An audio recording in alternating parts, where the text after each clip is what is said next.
নমস্कार বন্ধুরা, আমি আজ অনুষ্ঠান বাড়ির মতন একদম নিরামিষ আলুর দম বানাচ্ছি। নিরামিষ আলুর দম বানাতে প্রথমে আমি কড়াইতে তেল দিয়েছি। তেল গরম হয়ে গেছে, আমি আলুগুলো দিয়ে ভেজে নেব।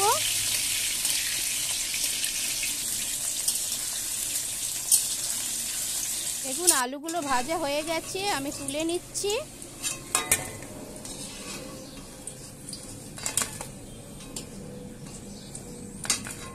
ওই তেলের মধ্যে চিনে বাদাম আর একটা শুকনো লঙ্কা ভেজে নেব।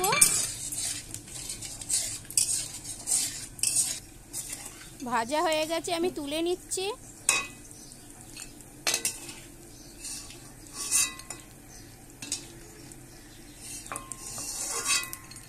ওই তেলের মধ্যে গোটা গরম মশলা ফোড়ন দেবো, এলাচ, দারচিনি আর লবঙ্গ, একটা শুকনো লঙ্কা, দুটো তেজপাতা দিয়ে আমি ভালোভাবে ভেজে নেব। ভাজা হয়ে গেছে, আমি একটা মিক্সির মধ্যে কাজু, পোস্ত, চারমগজ আর 5টা কাঁচা লঙ্কা পেস্ট করে নিয়েছিলাম, করে আমি তেলের মধ্যে দিয়ে দিয়েছি। গ্যাসের ফ্লেমটা আস্তে করে দেবেন, নাহলে কাজু আছে তলায় লেগে যেতে পারে।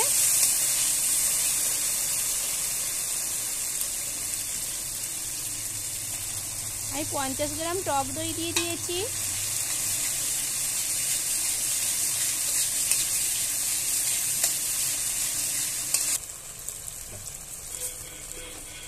আমি 1 চামচি চিনি দিয়ে দিয়েছি।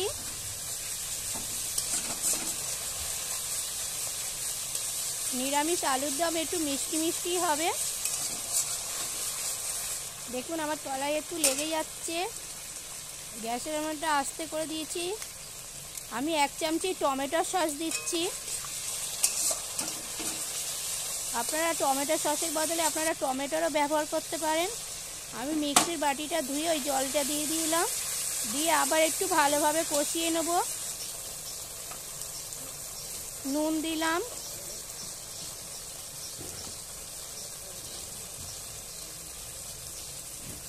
এক চামচি শাহি গরম মশলা দিয়ে দিচ্ছি, দিয়ে ভালোভাবে কষিয়ে নেব। যত কষাবেন দেখুন তেল ছেড়ে দিয়েছে,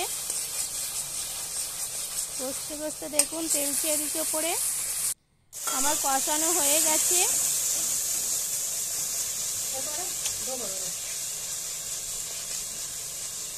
কি সুন্দর কালার এসেছে দেখুন। এবারে আলুগুলো আমি দিয়ে মশলার সাথে ভালোভাবে আমি কষিয়ে নেব।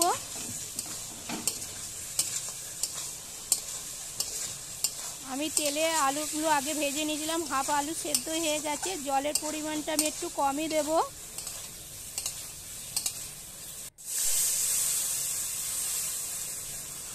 একটু উষ্ণ গরম জল দিয়ে দিয়েছি।